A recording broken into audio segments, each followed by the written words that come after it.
Good afternoon, everybody. My name is John Dykes, and because it's 22 minutes past 4 on a Saturday afternoon, we decided to do an impromptu Celtic State of Mind bulletin. Kevin Graham is top left, bottom left, Kevin McCluskie, bottom right, Tony Haggerty. There's loads to talk about. The reason that we're dialing in today isn't because we've got a massive announcement, unfortunately, although there might be one next week, not from ACSOM, is because what we're going to be doing from time to time, and hopefully once a week, is we're going to have a bulletin where we invite ACSOM listeners onto the show. We won't be doing it live for obvious reasons, but there was a few signal issues with our friend who was going to be the first ACSOM contributor, going from the terraces to the football park to talk Celtic. So we decided, because we were all here anyway recording that show, that we would just do an impromptu live, because some of us haven't had the opportunity to talk about Thursday night. And of course, there is a big game tomorrow as well. I'm going to come to yourself first. Kevin Graham, you covered the game for ACSOM on Thursday. You allowed me to go to the game. Thank you very much. By covering the match day coverage. You've had a few days to digest that, watch the highlights, see the social media reaction to the 4-0 defeat. How would you sum it up now, looking back? I think when you're doing the post-match, as you know yourself, Paul, sometimes it can be extremely difficult to try and get a handle on things. And obviously on paper, it's a 4-0 bleaching. And your take is based on that. Basically, it's 4-0. When we check the Celtic wiki in 20 years' time for whatever we're writing, that's still going to be there as 4-0. And it doesn't really matter how many chances that we had, how many chances that we created, the bad luck, bad position and whatever, it's still going to be down as a 4-0. So you've really got to touch on that. I think but yesterday morning, I was more sort of ruining the missed chances. Not that it would maybe made us win the game, but I would just be interested to see what would have happened if we would have scored either first or just after half time. I would like to have seen the mentality of the team, because we are very, very weak mentally, and I think that's one of the major problems.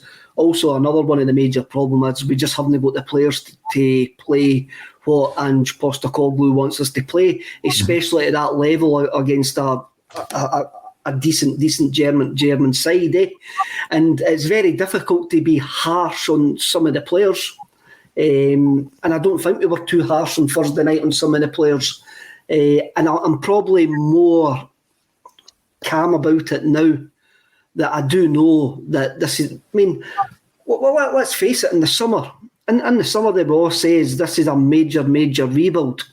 And I think we maybe got a wee bit too excited over the early performances, maybe when it clicked for a couple of weeks. And we thought everything was great, everything had moved on. And I think we've just had a large dose of reality that we could be 1, 2, maybe 3 years away from even no challenging, but where I want to be in Europe. I can sit here and safely say that I'll see Celtic win a league again. But I want to see Celtic in a European final again, and we're years and years away from that. Well, a couple of points for that, Kev. When you're talking about a rebuild, I look at that and say, right, the rebuild isn't primarily on the football field. The rebuild is a restructure behind the scenes to put things in place that will allow you to approach things like European competitions in a stronger position. So if you're restructuring, you're not restructuring to dominate Scottish football or win the Scottish League. No. A rebuild or a transfer window, if done properly and effectively with the right guy in charge, can do that. You can win the Scottish League if you're good enough in the transfer market and you've got the right people in the football department. So I always see the rebuild and the restructure working hand in hand. So the rebuild of a football side who dominated Scottish football for 9 years before faltering at the last hurdle and not winning the 10. I don't think that it was too unrealistic to believe that could be done this season. And I think that people are saying, you need a reality check because this was always a massive rebuild. I think, yes, a massive rebuild of the club in a structural sense if you want to progress and develop as a football club in Europe. But domestically, I don't think that it was unrealistic to think that we could win the league this season. However, the way that obviously we've got the new man in charge who is very fixed in his views about how his team will play and doesn't seem to, if you're going to go by his post-match comments, Tony Haggerty, doesn't seem to be prepared to come away from that one and only approach. Then you start asking yourself how long that would take, because then you're saying, well, in order for him to get the right players in, like Kev says, we don't have the right players to play the system. So in order to get the right players in, it will take several transfer windows. And then you start thinking back, and I know you touched on it yesterday, Tony, with Jared Hill from Celts Down Under, where he's talking about historically it taking time for Ange's system to kick in because he needs to get the right personnel in. So I think you're working two ways here. It's a two-pronged thing. You can restructure and completely rebuild the club so that it can develop on a European stage, but you still should be able to take care of business at home. Domestically, you should be winning football matches. You're the richest club in the country. You have better players than every team in the league. Or you should have. But I agree with Kevin. We just don't have the personnel and the players to play Ange's system. The results tell you that, don't they? You need to look at the results. We are not even at Halloween and Celtic are talking about must-win games. Mm-hmm. Tomorrow's a must-win. And if Ange doesn't win, then the pressure is only going to intensify. And that's because we are not taking care of business domestically.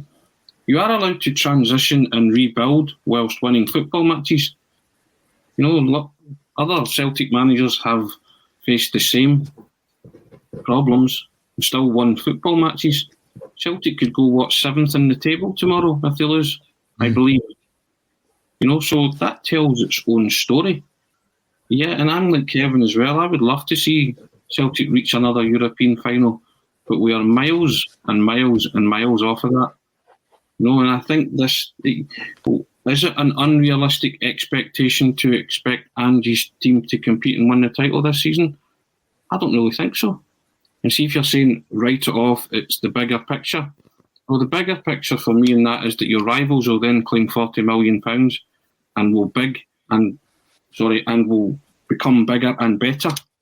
And your rivals are already better than you because they're the champions. So you could strap yourself in for a few years of not winning the league. This is all dependent on scrap the first year, he wins the title in the second year. What if he doesn't? It's all built on that premise. He did it in the A-League and he did it in the J-League. Is he going to do that in Scotland? Is he going to get the time to do that in Scotland?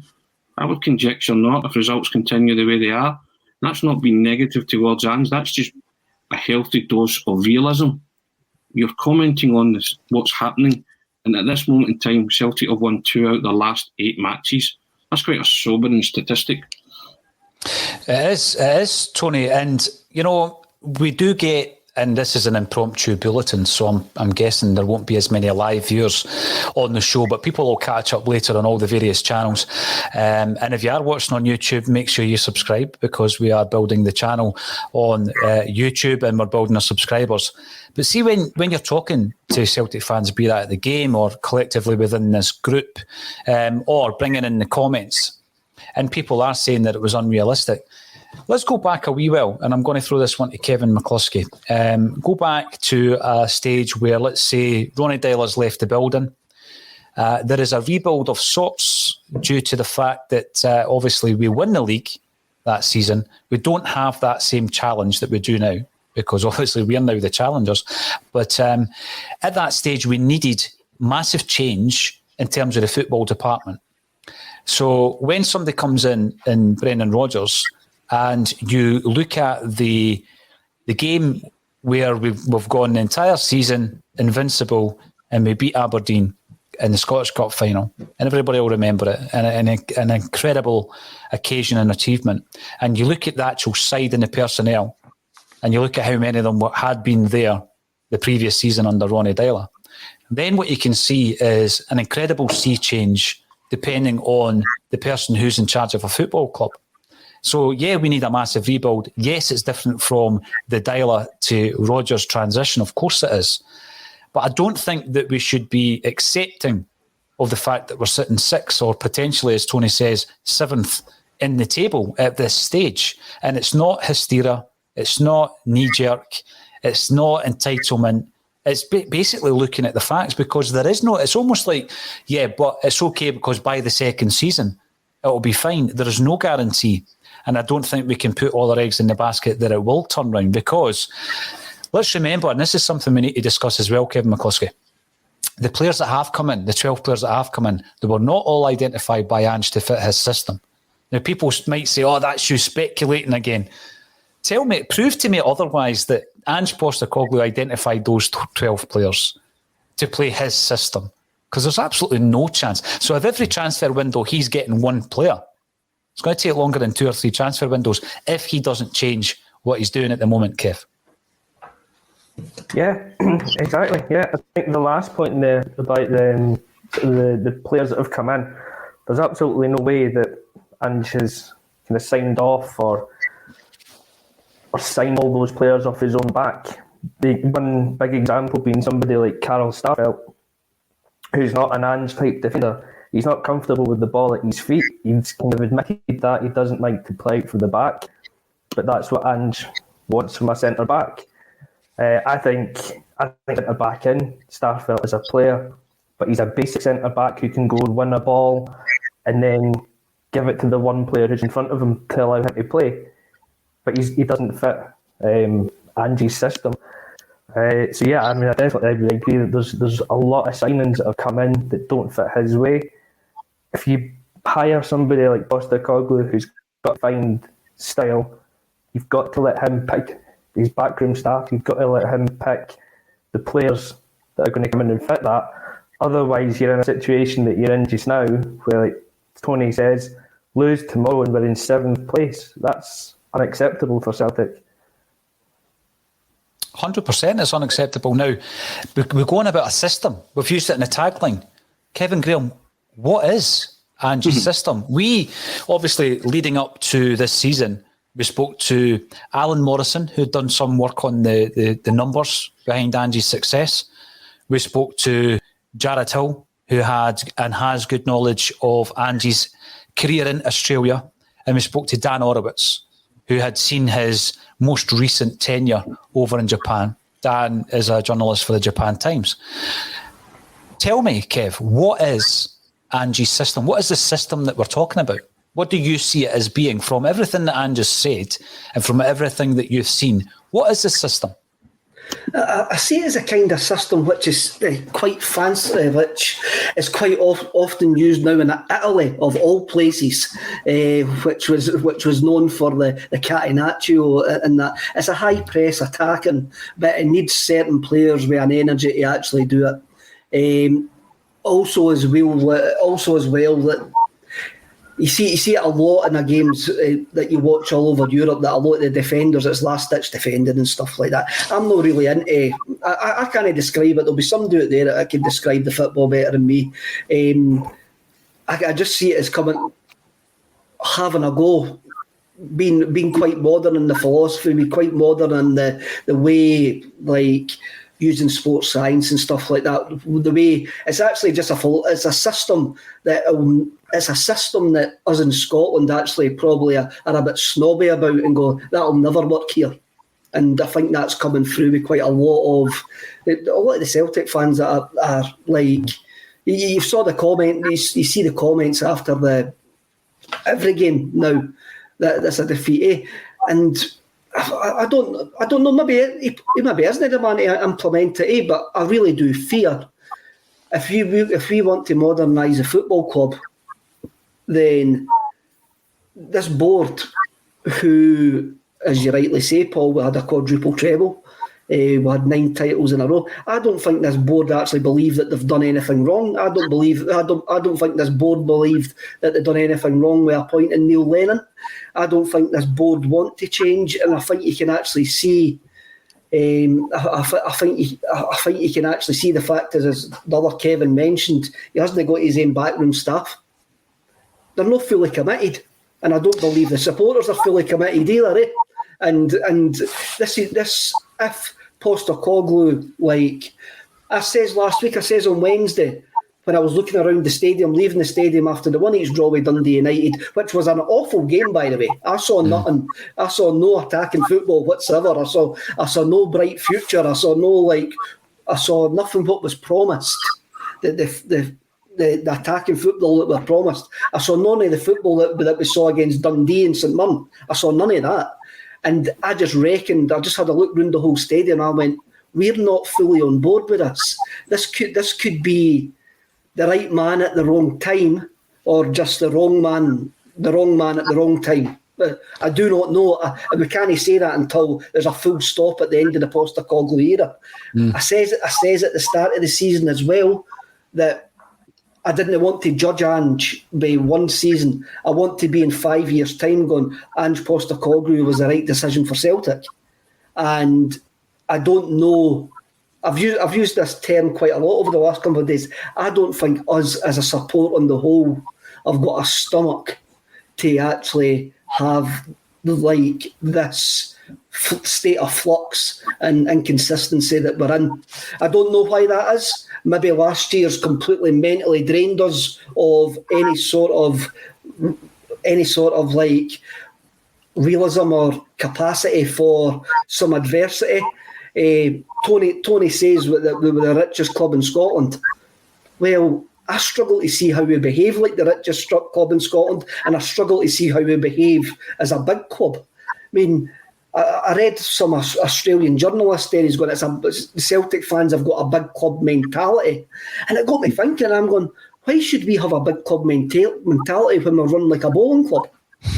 I mean, the only thing that's big about Celtic is the support, because otherwise we're not run as a big football club, eh? And I think we're actually seeing that. And I think from the 110 days, no appointing Lennon, to where we are now, we actually are where we deserve to be.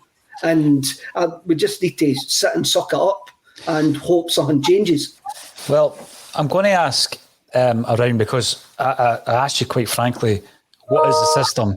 I think sometimes, Kev, I don't even think it is snobbery, mate. I really don't. And I made a joke last season about the Catholification of football and all this stuff. And people said, Paul doesn't believe in data analysis. Of course I do. I believe in progressive sport, not just football, and everything you can do to progress and improve the performance has to be embraced. I totally am on board with that. But sometimes I think that, for example, and the reason I brought up Ronnie Dale, I remember a game at home. I think it was against Jackie McNamara's Dundee United, Kev, correct me if I'm wrong, and I think we won 6-2 and Berge scored a couple of goals. You remember that performance? And it was free-flowing and all the rest of it, and rip roaring and all these things that seem like a distant memory, Tony. And I remember afterwards John Collins talking about the tempo and all this. Remember, and it became almost a meme of John Collins, right? The high press and the tempo. And these terms start to filter in to the vocabulary of every football fan sooner rather than later. But if you want to go right back to, Kevin mentioned the Catenaccio. Catenaccio basically is the door bolt. It's the back door being locked. There might be somebody who can speak fluent Italy who'll give me the exact translation of that. But basically that's what it means. Your back door's locked. It's a door bolt. And Jockstein had studied Hungarian football, Kevin McCluskie, over in Hungary, in the great Hungarian sides of the 1950s, wasn't it? And he had a video of their emphatic victory against Edinburgh against England, that he continually watched that game back over and over and over again. And that was an entertaining, high-tempo style of football in the 1950s, which he was able to implement in the 1960s when he finally got the job at Celtic. And he was able to defeat the Catenaccio. So, but football systems have been around since back then, the 1950s, the 60s, and so on. It's nothing new. And it's quite clear that Ange Postecoglou has a system in mind. Now, if it was a long-term project, and Kevin, I agree with you, I don't think the board have completely bought in, otherwise they wouldn't be sitting there with one signing to his name and no backroom team. They've not bought into the Ange Postecoglou system at all. Otherwise, that wouldn't be the case. I think what we've got is a situation where, if he's a long-term view, what is long-term in today's game? I don't even know. Is it 3? Is it 5 years? If he's a long-term appointment, then year number one, if you don't have a high percentage of players who can play your system, should never have been, you're going to play my system anyway. Because it's clear to anybody that that's not going to work because you don't have the players to fit in. So I'm going to explain what I think is Ange's system, and you can agree, disagree, throw in your comments, and I will go over to the comments. The high tempo, high press, right, to coin John Collins's meme from back in those days. Yeah, I think he does want to do that. So the high press is playing most of your football, I would guess, right up in the final third, and obviously through your high tempo passing drills, etc., you're able to break down these defences. That's fine. And one of the ways that he's done that is he's got these inverted fullbacks, and obviously Montgomery and Ralston are currently playing that position. Now, in order for that to work, and I'm going back to Alan Morrison's Celtic by Numbers podcast that we did in the pre-season, you need those players who are up that end of the park to be particularly good at the attacking to defensive transition. They need to be able to win the ball back, a la Ryan Christie, who was probably the best modern Celtic player at winning a ball back when the attack is turning into a defensive transition. Right. One player who couldn't do it for Celtic, for example, was Jeremy Frimpong. You very rarely seen him winning the ball back once the attack broke down. Jota and Abada don't do that. That's not part of their game. They're absolutely fantastic, entertaining footballers who, when they're on form, and you've seen it the other night with Jota in particular, they're absolutely breathtaking footballers to watch, and they're entertaining and they're high tempo and all this stuff. But if you're going to be playing your game in the final third of the opposition's part, once that attack breaks down, and invariably it does break down, you've not got the defensive qualities in Jota or Abada. You don't have the defensive qualities or the energy in Turnbull and Rogic. You've got two inverted fullbacks who are so out of position, you've got two flanks behind them, and you're leaving the two centre-halves exposed. That's how I see Ange's system. So all the good stuff that you see, and if you watch a highlights package of that game the other night, what you'll see is a tremendous couple of chances for Kyogo. You'll see a chance that Jota probably should have put away. You know, it looks brilliant if you look at the highlights reel. But in reality, once they break down, we can't actually recover from that quickly enough because we don't have the players who have the defensive qualities or the energy to actually break down the attacks of a team of the quality of Bayer Leverkusen. If you're playing Dundee, newly promoted, or St Mirren at home, you probably do have the players that can do that because they don't have the same attacking qualities. And that's how I see Ange's side. Now, if you're going to line up, and I asked the question on Twitter the other day, how many players do we actually have that can fit his system? The highest number I got from anybody who commented on that tweet was 5. If you've got 5 players that can fit your system, you can't play the system. I'm going to throw that over to you, Tony. Thank you. I'm going to flip something that I said about Neil Lennon. We now have a digital manager working with an analogue board and analogue players. Isn't it? That's what we've got now. Whereas I said about Neil Lennon, he was an analogue manager in a digital world. Only Celtic could do it the other way about now. We have a digital manager who's working with an analogue board and some analogue footballers, because you've just described them there. And that's why the system's not working. So what do? You either back this guy to get his men in, and that's most telling for me that Ange's not been allowed to bring in his backroom team. That tells me that the Celtic boards are hedging their bets with this guy, and they're not convinced about Ange and the future, which is unfair on Ange himself. And if you say that he hasn't brought in all those players, the one player he has brought in is Kyogo. So by that rule of thumb, he can identify a footballer. That is definitely his signing, because he brought in a player, as Laura said yesterday, that he didn't actually coach or manage, but knew could do a job for Celtic. Mm-hmm. So you have to trust that judgment then. The Celtic board can nail this. I wrote about it today and all sorts of comments, but they can nail this right now and just say, right, we're going with this guy. This is what's going to happen, you know, and they can throw every resource at him and let him bring in his trusted lieutenant for a number 2 and another if he wants another on his coaching staff. You know, so how can a system work when you don't have the players to carry it out, yet you're persevering with it. And if you persevere with it, the results will continue like the way they are just now. It just seems, again, I wrote about it today, it just seems that, as I said, the Einstein theory definition of insanity, doesn't it? Doing the same thing over again and expecting a different result. That was attributed to Einstein. And that's what Ange is doing just now, because he hasn't had that backing to bring in those players that he wants by the board. So there's blame attachment all over the place here. There's many issues here, but part of the rebuild, reboot, transition, call it what you like, you have to do things in stages and do it properly. Mm-hmm. Bring in the right players, you can play that system. If you don't bring in the right players, you can't play that system, the system that you spoke so eloquently about. We try and do it against a team of Bayer Leverkusen's quality. They're second in the Bundesliga to Bayern Munich. They trail them by 3 points. And they've got a proper manager in place with that. Yeah, they will be there or thereabouts in the Europa League. Probably it'll take a really good side to beat them. And at time, they're playing Bayern Munich tomorrow, or today, tomorrow it'll be. And at times you thought they were pretty in control, weren't they? They knew all about game management and what to do. Once they went 2-0 up, they controlled that football match. Celtic had chances, as you say, moments in the match, but they were well in control. And I felt that if Celtic scored, they could have gone through the gears. Could be wrong in that, but that's what I watched the other night. I watched a quality team in control at all times. Well, let me pick up on a couple of the points, Tony, because obviously we spoke about it on the night, and there was a couple of points I made to yourself, and I thought to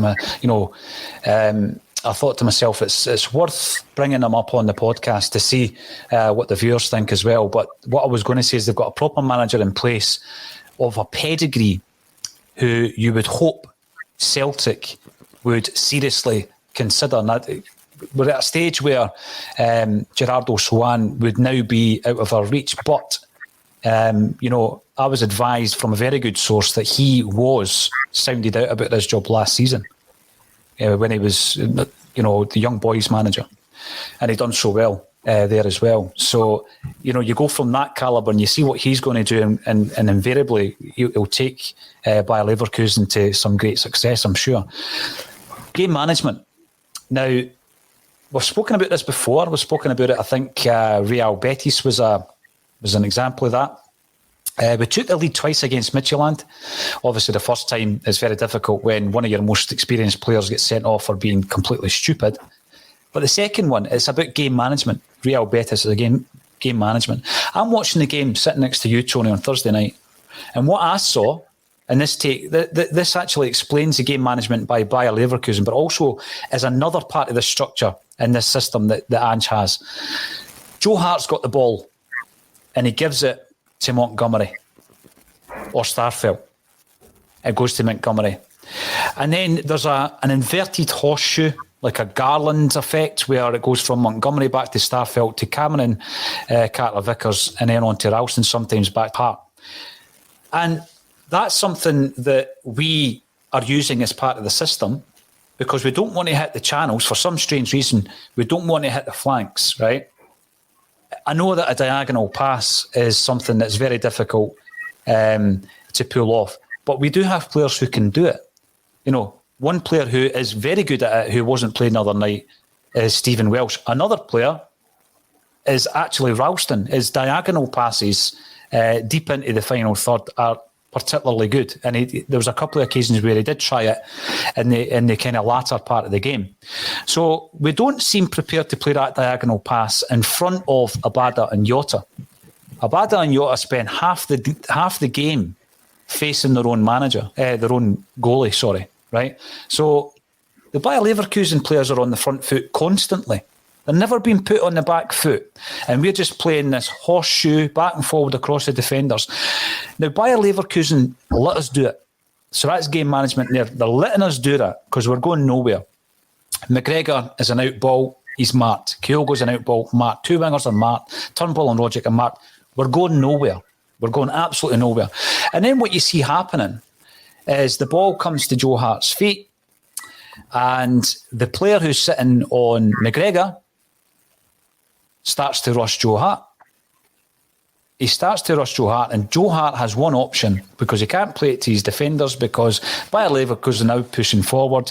He needs to try and give it to McGregor. That's a harder pass because he's got a sea of bodies in front of him, and invariably we lose possession. There was an occasion the other night where Joe Hart had the ball at his feet and he didn't know what to do with it.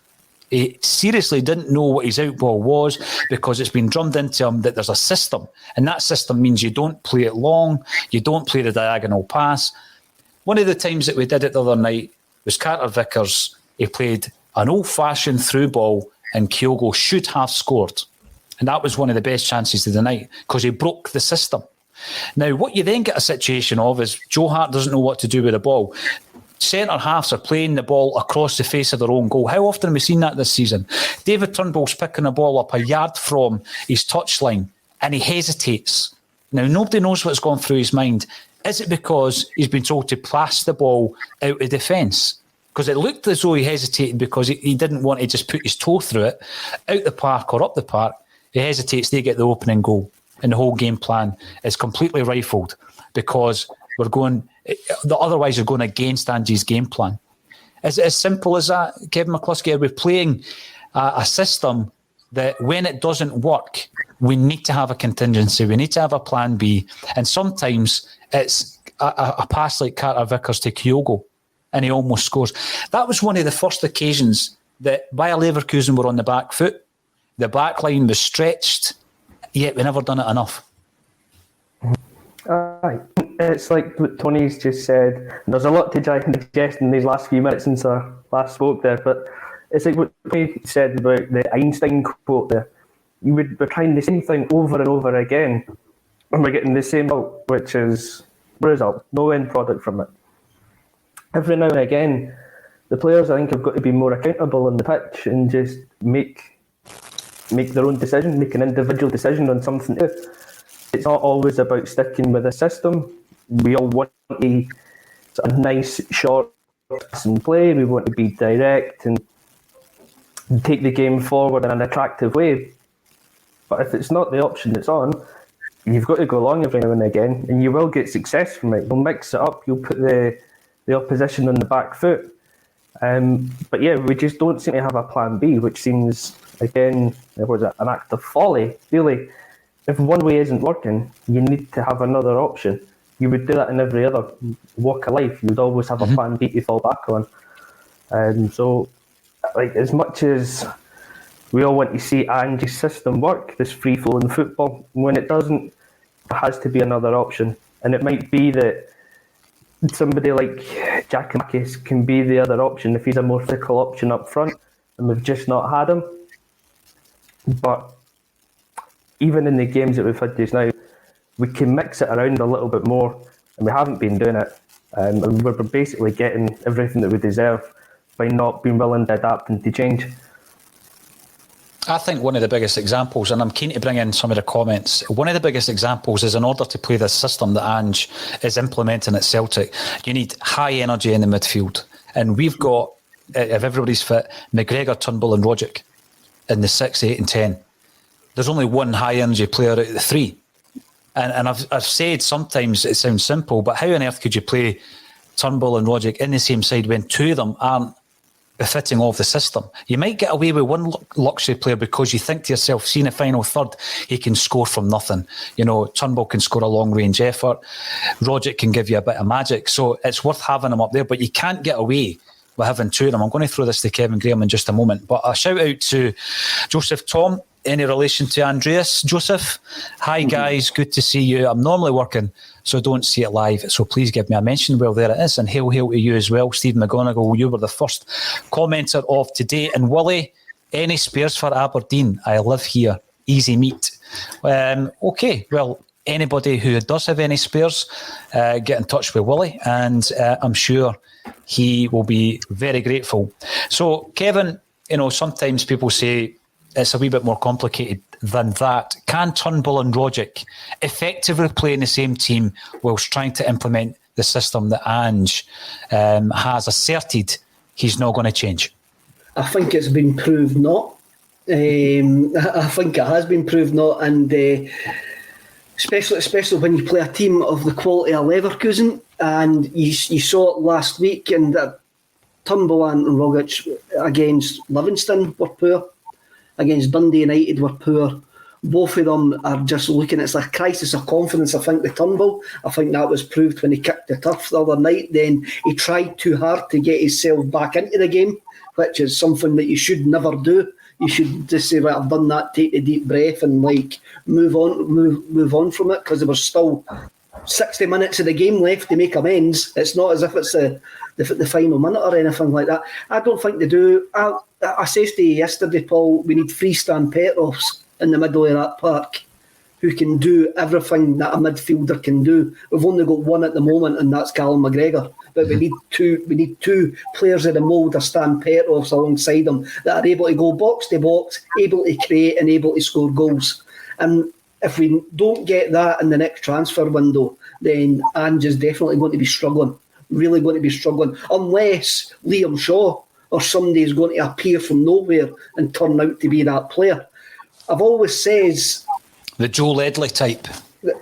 Even Joe Ledley. I've always says that I see the midfield three as being McCarthy, McGregor, and another. Once both of them get up to speed, once McCarthy and McGregor get back up to speed. When I was looking at the lack of options that we've got in the middle of the park, because this is the engine room, Kev. This is the engine room. And you've got Turnbull and Rogic in an engine room. They're not built for that. No, definitely not. And as you rightly point out, for all the Badders and Yotta's plus points, one of their negative points is they didn't come back. So that puts more pressure on your two sort of wide-ish midfielders to be able to actually cover defensively as well. And McGregor and Turnbull and Rogic just haven't got it. And I think that's been proved over the last... Since the international break, really. It's quite weird. I was having a look at the fixtures we had between the international break starting and the next international break. I says I'll break it down into a bite size and have a look to see what we're going to do. Kyogo gets injured, McGregor gets injured, and I'm going, I think we've still got enough to actually get full points in the league. And here we are sitting here. The way the results have went, the more we're actually playing to stay in sixth, the more. That is utterly bizarre, and I find it quite amusing. I probably shouldn't, but I do. But I find it quite amusing that we're actually playing to stay in sixth place tomorrow. It's very, very poor. It is concerning. And after tomorrow's game, and this leads into tomorrow's game, because we're talking about changes that can be made to better fit a system that Ange refuses to change. I mean, if he sticks by his comments after the game, he's not going to change his approach. We're getting told in some quarters to trust the process. Is that this season's keep the faith, Tony Haggerty? Well, I tell you what, you're up against an engine room tomorrow that's going to be Scott Brown and Lewis Ferguson. And I ask Celtic supporters, who would they rather have in their midfield? Scott Brown and Lewis Ferguson or Turnbull and Rogic? There's a question for you, you know. And trust the process, keep the faith. That's one of the. I mean, how long do you go on trusting the process? You know, keep the faith's always been there. The same supporters always say that, but how long do you trust? When does the process start? Then when does it kick in? Because it's not kicked in yet, has it? Because as Kevin just said, we are fighting to stay sixth in the table tomorrow. That's incredible. What you say, Paul, about the Leverkusen manager being spoke to, and you're going, why would he come to a football club when you actually see how we're run? So folk would just take a look under their bonnet and go, I'm off. Eddie Howe obviously done it. There was something about Eddie Howe going, everybody says, he bottled it, this and that. But then the way that the Ange transitions actually happened, you're now going, would any manager worth his salt? That manager's got the choice of Leverkusen or Celtic. He's having a look at Leverkusen and he's got all the tools to do his job. Mm-hmm. he's having a look at Celtic and gone, I don't actually care if I'm going to get any tools to do my job there. And German football's one of the strongest leagues in Europe, Kevin. I know that. Very attractive as well. So, but total no-brainer. You know, so you would go to Leverkusen over Celtic every day of the week. Of course you would. I think with a manager like that, timing has to be impeccable. You need to get him at that point where he's showing the promise when he's at young boys, rather than getting them into the group stages of the Champions League, because by that point, the whole Europe are aware of him, Tony, if you know. The top league clubs will be looking to bring him in. And it's all about timing with a gaffer like that. And, you know, quite frankly, he'll be way out of our scope now. But it's what we've been talking about since like early last season. Masquerading as a big club, that big club mentality. You know, we don't have it. We should have people watching managers and players from all these clubs in Europe and just keeping tabs on them. And you said sounded out.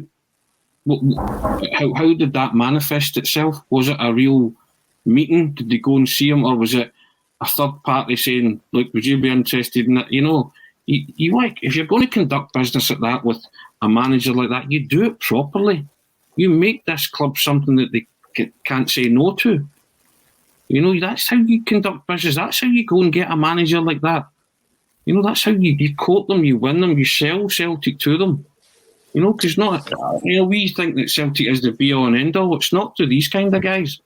But it is an attractive proposition if packaged properly. Yeah, you know, and I'm going to take something you said there, Tony, you know, sell Celtic to them, because it leads me on to my next question. And it does feed into a lot of the points that have been made. Who sold Celtic to Ange Postecoglou? Kevin McCluskie, I'll come to you first. You've had a wee bit of time to think since the last time you contributed on the show. The passions are there for everybody to see. We're all feeling the same at the minute. Who sold Celtic to Ange Postecoglou? Because if it was the outgoing, departed CEO, then I've got even bigger concerns. If he was the man, if he was the ally, and that ally is no longer in the building, I've got even bigger concerns, because if we already weren't all in on Ange Postecoglou in terms of giving him his staff, giving him a wee bit more, you're never going to get autonomy at a club like Celtic, but giving him a wee bit more leeway in terms of the incoming players. And that guy was Dominic Mackay, and he's no longer there. I've got even bigger concerns for the future of Ange. What's your thoughts on that, Kev?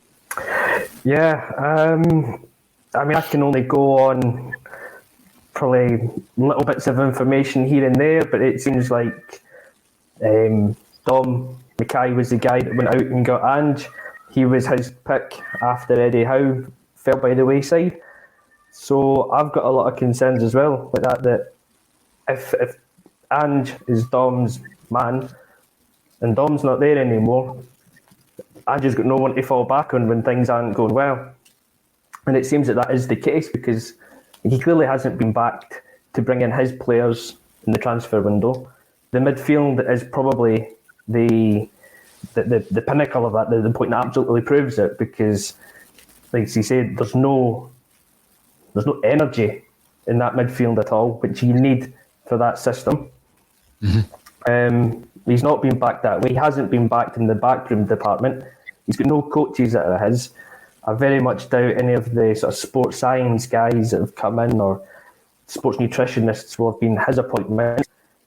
It seems like all that's going on over his head. Strachan's come in as what's he, a technical consultant or whatever he is. That wasn't an Ange appointment. So there's a lot of worries on that if Andrew's appointing Dom Mackay, he's got no allies left, and if it's not going well and they decide to kind of end the project, where do we go? And that prospect is not exactly one that's going to fill anyone with any joy. No, and there will be an emergency broadcast for anybody who's wondering if there are any developments in that respect. But I think that through time, Kev's getting so stressed out with the situation, the hat's almost hanging off. Kevin, through time, You look like the guy at the DMS. We've got a situation where there are a lot of people behind the scenes who have been coasting it because, love him or loathe him, Peter Lawwell was a huge, colossal figure at Celtic for many, many years who ensured that a lot of things were done, and to such a degree that he was probably imposing himself in other departments and other fields and other people's roles so that they got to a point where a lot of the things they should have been doing, they never were doing it because Peter Lawwell controlled it. And it always frustrates me to think that we are operating in a small pool. So if you're thinking about staff, for example, and Anton McElhone, who Kevin McCluskie mentioned earlier in terms of the head of sports science, Anthony McElhone applied for that job. It's not as though we headhunted him. It's not as though he was somebody Ange Postecoglou identified because of his work with Jose Pochettino at Spurs. And, you know, he also worked for Morton for a spell, and he worked in America for a spell. Postecoglou didn't identify him. And again, maybe I'm speculating, but I'd put my neck on the block and say there's no chance Postecoglou identified him. And we were hearing yesterday that from Jared, who said that sports science is massively important, particularly to Ange Postecoglou. So he's maybe got somebody coming in and filling the position, which I guess is better than having nobody, which was the situation since June. You know, we had nobody from June right up until September. So we've got somebody in place. Postecoglou didn't identify him. Then you look at the actual appointment of Ange Postecoglou himself. How big a pool were we looking at? Were we just looking at the City Group at that stage? Was it a panic after the Eddie Howe shambles and shenanigans? When we're looking at players, how big is that pool? Is it because of preferred agents that we work with and we know well? So the widening of the pool is diminished because we're only dealing with X, Y, and Z. That concerns me, and that's not the behaviour of a big club, Kevin.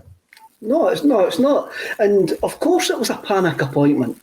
There's no other way to actually dress it up. It was a panic appointment. Eddie Howe says no on the Thursday. All of a sudden, this guy's getting quarantined on the following Wednesday. It is a panic appointment, and it could have been the right appointment. It could still be the right appointment for whatever reason. But we've got nobody in that building that can give. And Ange might be the right man, but we've got nobody in that building that can deliver the tools for him to be the right man quickly. And you were probably quite right there when you says of the micromanagement of the last CEO.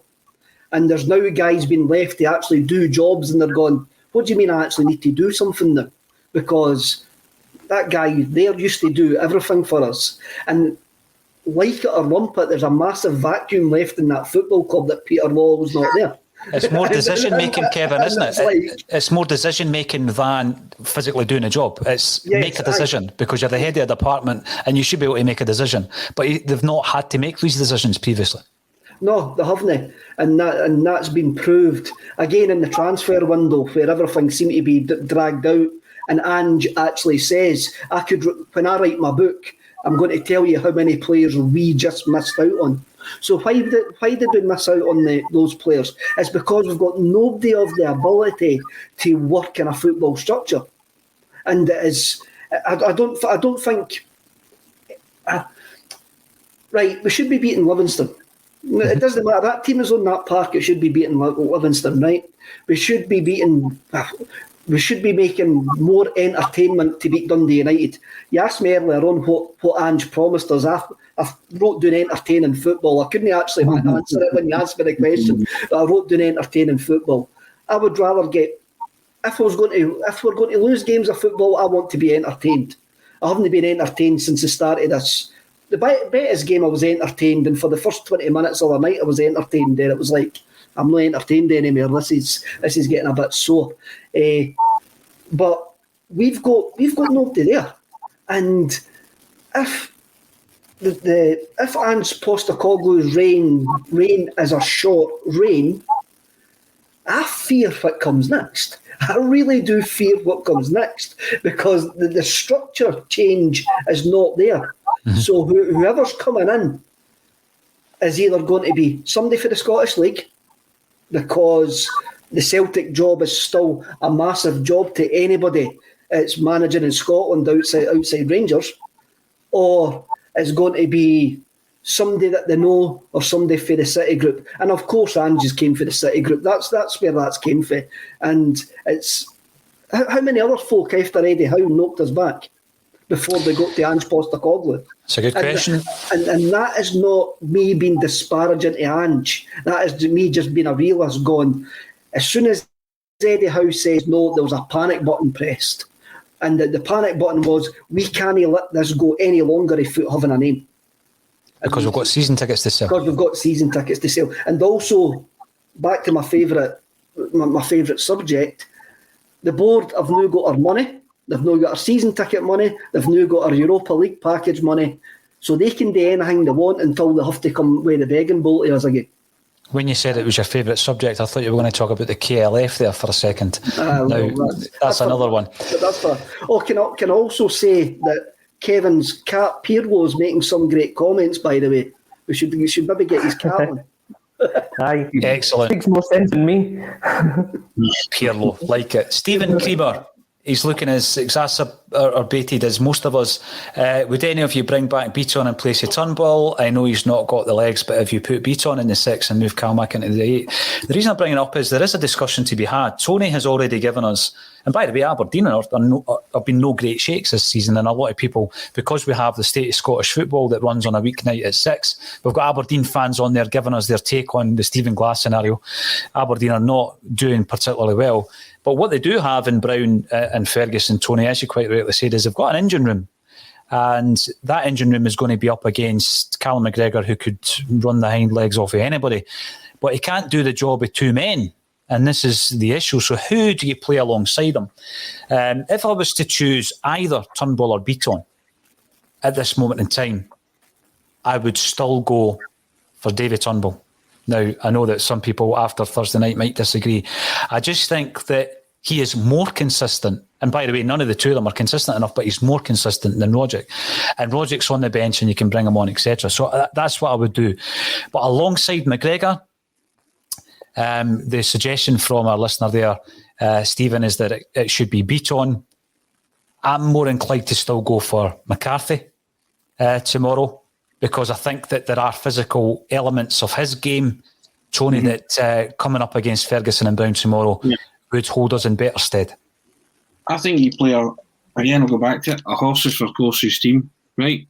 McCarthy, McGregor and Turnbull, right? Turnbull is off form, but I still think he can produce a set piece. You know, he can shoot from distance, and they're weapons that are important in football as well at this moment in time. You know, McCarthy in there to try and combat Brown and Ferguson, a wee bit of dig, and McGregor to do his thing, just be Cal McGregor. My heart sinks when you mention Beaton's name, and it's not Beaton's fault, but he's just synonymous with last chance saloons, innit?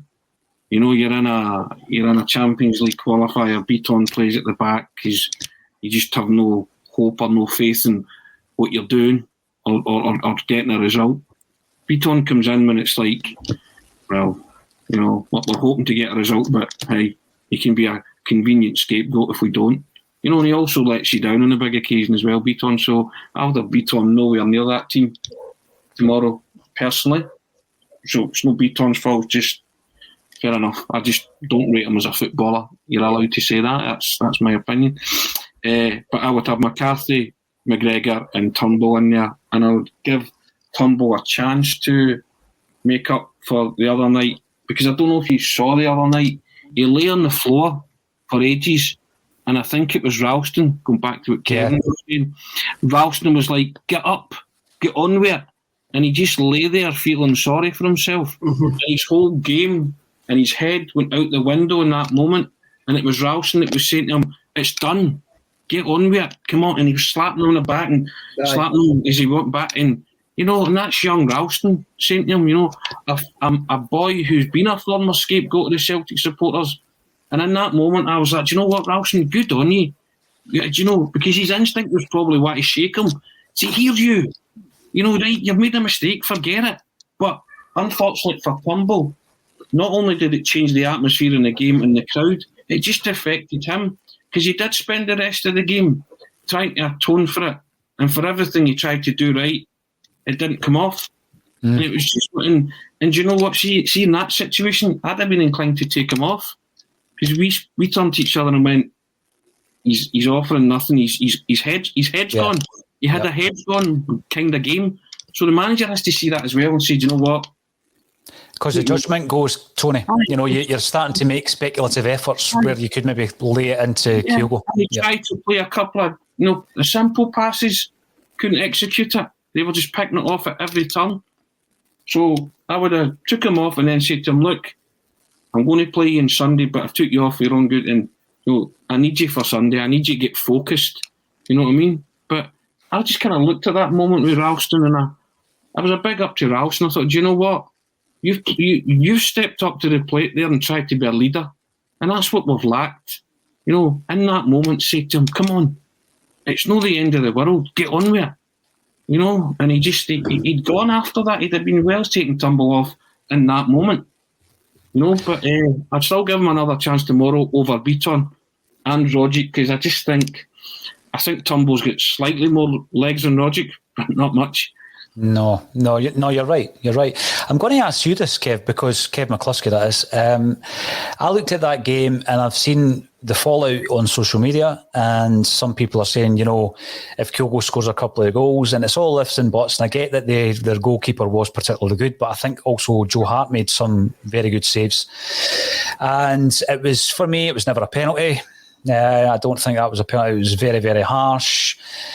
Turnbull messes up for the first goal. Ralston is well out of position when he loses the ball for the second and the fourth goal. So I get all this, but I don't live on a what if basis. I look at the facts of what happened, not if he saved that, if he scores that. You just can't commentate on football or observe football in that manner, because we got beat 4-0. So it's not as if it was a narrow 4-0 defeat.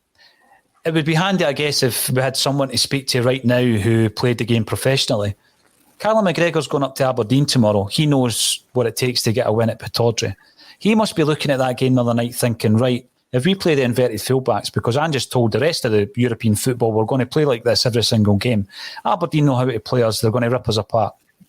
Is there anything that a professional footballer might do with the experience of McGregor and the experience of Joe Hart, which says, you know what?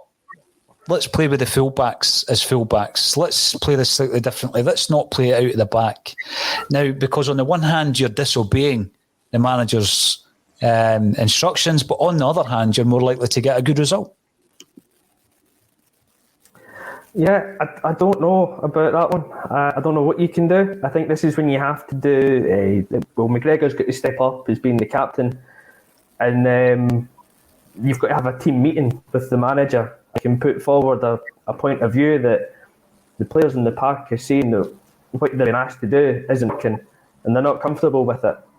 Mm-hmm. And I think that's the solution to it, because during the game, I watch the games as well and never played it professionally, but I do think at times, surely you make another decision here. Surely when you see that the inverted fullbacks aren't working, you go against it and you just become a bit more withdrawn, or you play as a natural fullback, or even as a wing back, if you still want to have that attacking intent. But those kind of decisions have got to come from the manager. You can't kind of have this mutiny and go against the manager, so kind of publicly on the pitch. For me, it's got to be all done behind the scenes, I guess. Initially, McGregor's got to step up, own that one as the captain, as the kind of conduit between the players and the management.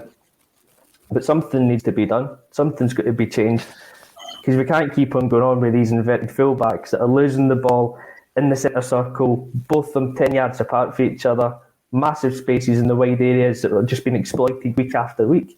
It's the same goals we lose every single week.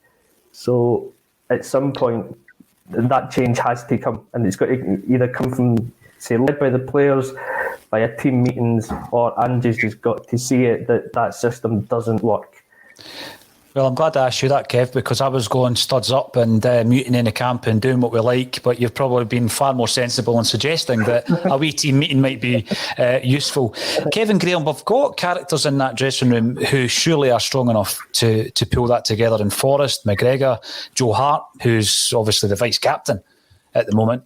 If that was broached, and we are speculating, if that was to be broached, then I think you're setting yourself up for a situation where if Ange is to refuse that, then we're in deep trouble because the players have brought it to the gaffer's attention. I mean, last season, McGregor said as much as he probably could without getting into trouble on a few of his post-matches to say, this isn't working, we don't have a game plan, nobody knows what they're doing.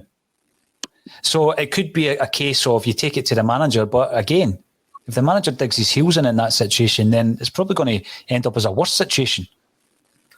I think the players will have full and frank conversations with the manager. I think that was the case last season as well. Just it so happened that the full and frank conversations that they were having with the manager was like, we want to leave. And the manager gone, well, we're not letting you leave. And that was the end of the conversations. We can only go with what the players are saying publicly. And you look at Joe Hart and you look at Callum McGregor, both doing great off the field captain, vice captain roles, be saying that they are backing the manager, they back his philosophy that the players need to be better and the players need to take more responsibility for the way that the manager wants to play.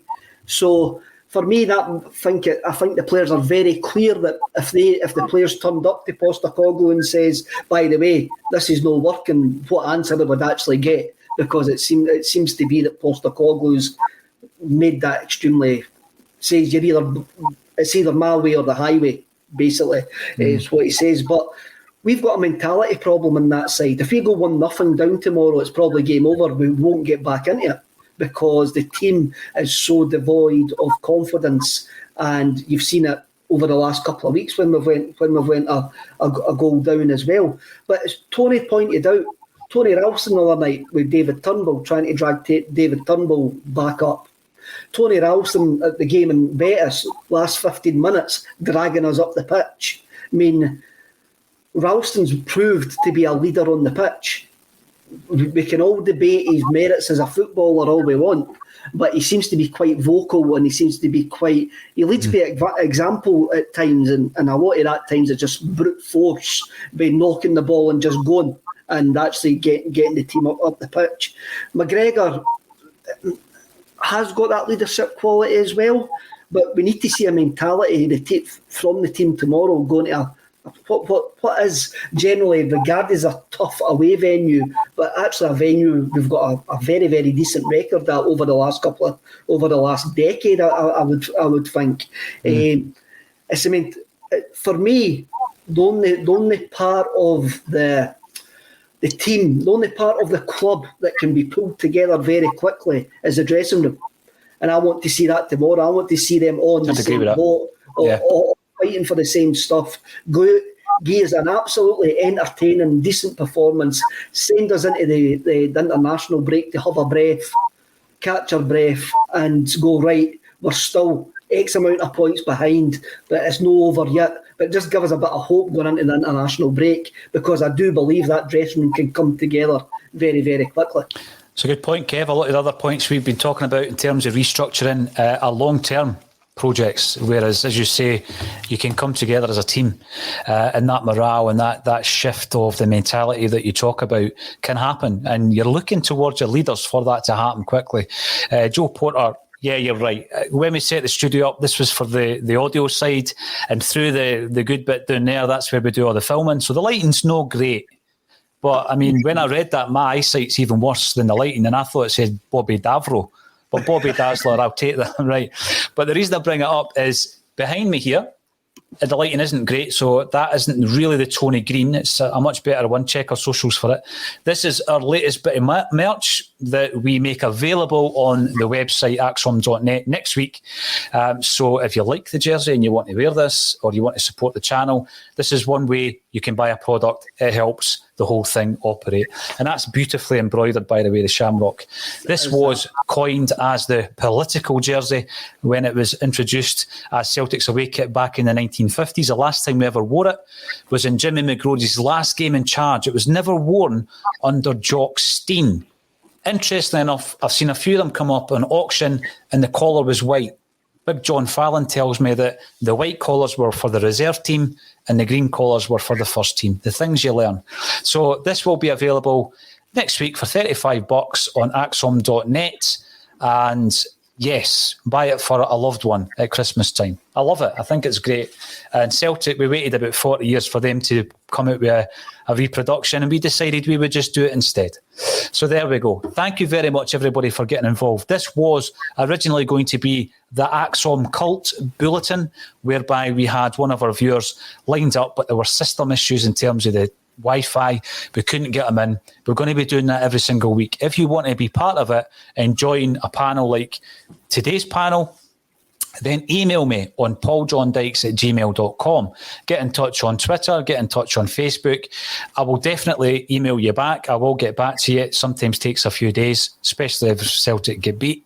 And I will get back to you, and we'll line it up so you can be part of the bulletin, and we'll be putting these bulletins out on a weekend day when Celtic are not playing, so get involved.